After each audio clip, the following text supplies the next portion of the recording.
Brace yourself. Flash Gordon is way weirder than you remember. Beneath the campy costumes and laser-blasting chaos lies a treasure trove of bizarre behind-the-scenes secrets most fans have never heard. From unpredictable actors to wild production mishaps, the film's madness didn't stop when the cameras cut. These stories are so strange, they make the movie look normal by comparison. Let's dive into the weirdest facts hiding behind this cult classic. Queen scored the film, and the producer didn't even know who they were. When the 1980 film in question was in production, few could have predicted that its soundtrack would become one of the most talked about and iconic elements of the movie. What made this musical contribution particularly remarkable was not just the quality of the music, but the almost accidental nature of its creation. Queen, already an established and flamboyant rock band, was tapped to score the film at a time when the producers had no idea who they were. Legendary film producer Dino De Laurentiis, whose name alone carried the weight of decades of cinematic prestige, reportedly hadn't even heard of the band when representatives from his office approached Queen. The mismatch between De Laurentiis's established cinematic gravitas and the audacious, larger-than-life personality of Queen seemed almost comical in hindsight.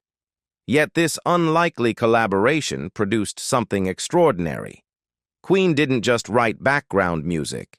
They imbued the film with their unique energy, crafting a soundtrack that combined rock's bombast with cinematic storytelling. Freddie Mercury, the band's mercurial frontman, didn't limit himself to singing in conventional ways. He contributed powerful vocals that at times felt like another character in the film, and the band went even further by weaving spoken dialogue and narrative elements into their tracks. These spoken lines often mirrored or commented on the movie's scenes, giving the music a dual role. It was both a driving soundtrack and a parallel storytelling device. The results were electrifying. The film's sequences gained an extra layer of intensity and humor thanks to Queen's signature style. Theatrical, daring, and unapologetically bold critics and audiences alike noted how the music elevated even ordinary scenes, transforming them into something unforgettable. The collaboration also highlighted Queen's versatility. They weren't merely a rock band delivering songs for a movie. They were active participants in the storytelling process, shaping the rhythm, tone, and mood of the narrative in ways that traditional scoring often struggles to achieve. One shouted line became a national catchphrase for the actor. Few moments in film history demonstrate the power of a single line to define both a character and an actor's legacy, quite like Brian Blessed's iconic delivery of "Gordon's alive" in the 1980 movie Blessed, already known for his commanding presence and booming voice, brought an explosive energy to the role of Prince Vultan that turned an otherwise brief exclamation into a piece of British cultural heritage. The line itself, delivered at the peak of a dramatic and chaotic scene, captured the essence of Blessed's performance. Larger than life, unrestrained, and delightfully theatrical over the decades, that one shouted question, along with its many variations in fan homage and parody, has lodged itself so deeply in British pop culture that it is instantly recognizable even to those who have never seen the film. The impact of this singular moment extends beyond mere catchphrase status. Blessed's thunderous "Gordon's alive" encapsulates the film's very spirit. Over the top, self-aware, and wonderfully camp. It became a shorthand for the movie's blend of melodrama and humor, a testament to the way performance and writing can intersect to create enduring pop culture moments. Critics and fans alike repeatedly cite the line in retrospectives, celebrating how it helped cement the film's cult status. Articles, fan forums, and social media threads continue to reference it, ensuring that Blessed's exuberant voice echoes across generations. For Brian Blessed personally, the line has come to define his cinematic identity. While Blessed boasts a career filled with memorable roles on stage, television, and film, it is the sheer audacity and joyful energy of Prince Vultan's exclamation that remains his most instantly recognizable contribution to the silver screen. In interviews, fans, and even casual conversations, the phrase is synonymous with "blessed himself," demonstrating how a single, perfectly delivered line can eclipse years of work and become the centerpiece of an actor's public memory. The villain casting choices were weirdly international and controversial. The casting of Ming the Merciless in the 1980 film remains one of the most unusual and talked-about choices in cinematic history, blending international star power with a controversial approach to villainy. The role of Ming has always carried a heavy legacy. In the early Flash Gordon serials of the 1930s, the character's appearance leaned heavily on Fu Manchu-inspired exotic villain tropes, reflecting the era's fascination with vaguely foreign, mysterious, and often stereotypically Asian antagonists. These design choices, while standard for the time, are now widely recognized as problematic, but they set a precedent for how the character would be interpreted in future adaptations.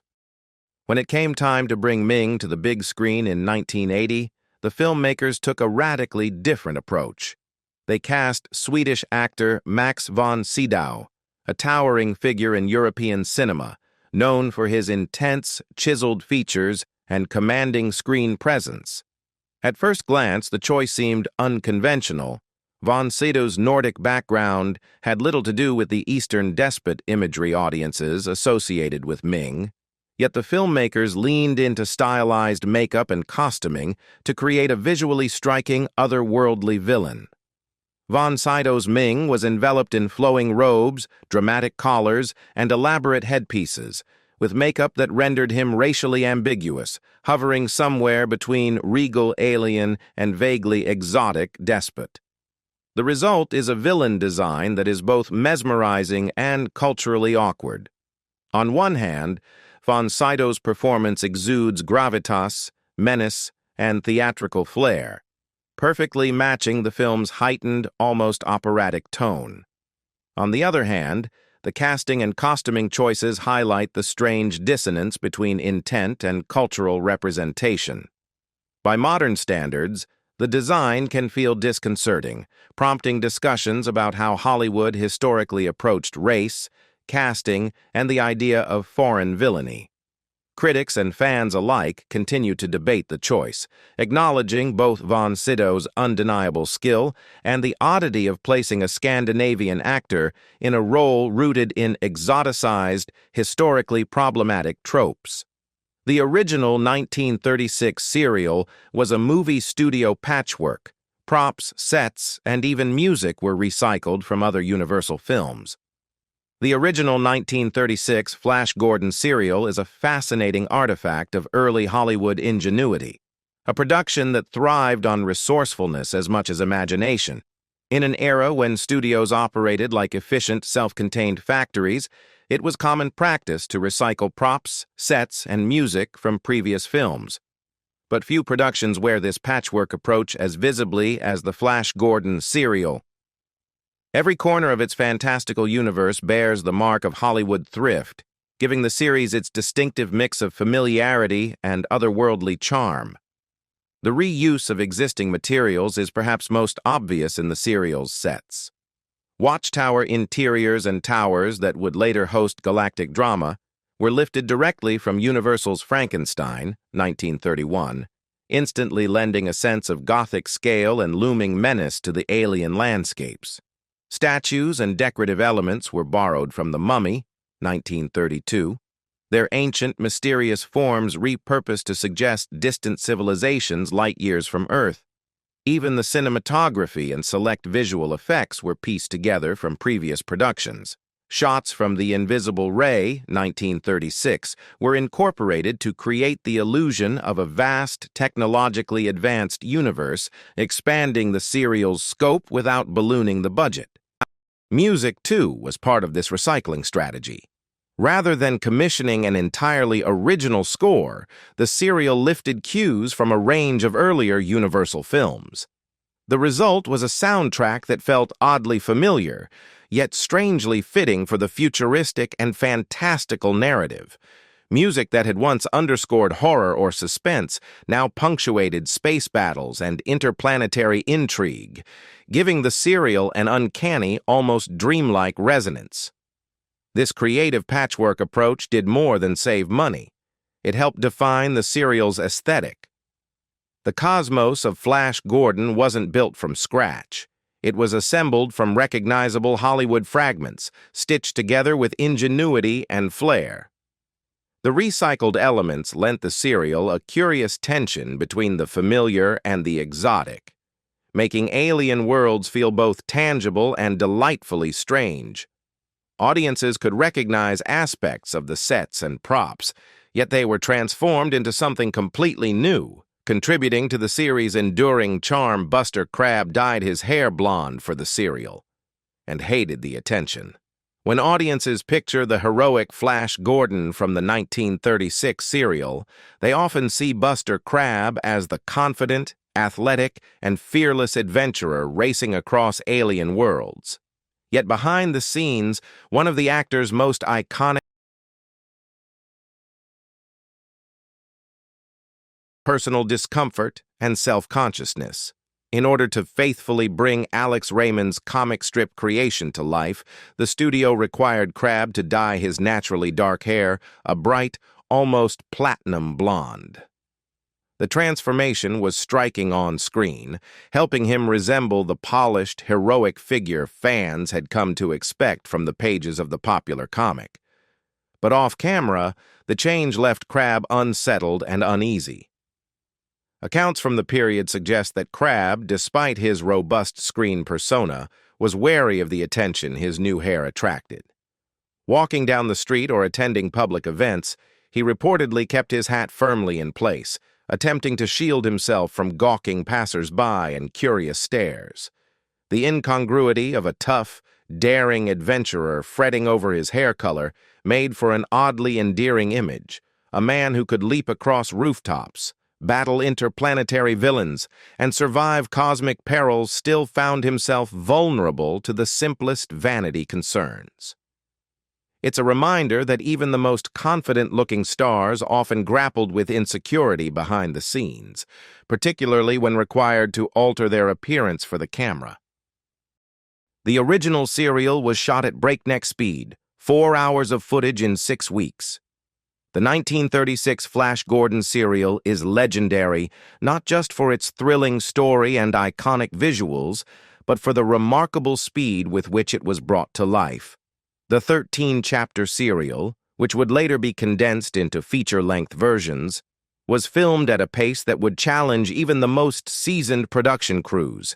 Approximately 4 hours of finished footage were shot in just 6 weeks by any measure. This was an extraordinary feat, requiring the cast and crew to work at a near-constant sprint. Dozens of setups per day were the norm, leaving little room for leisurely takes, meticulous adjustments, or second-guessing.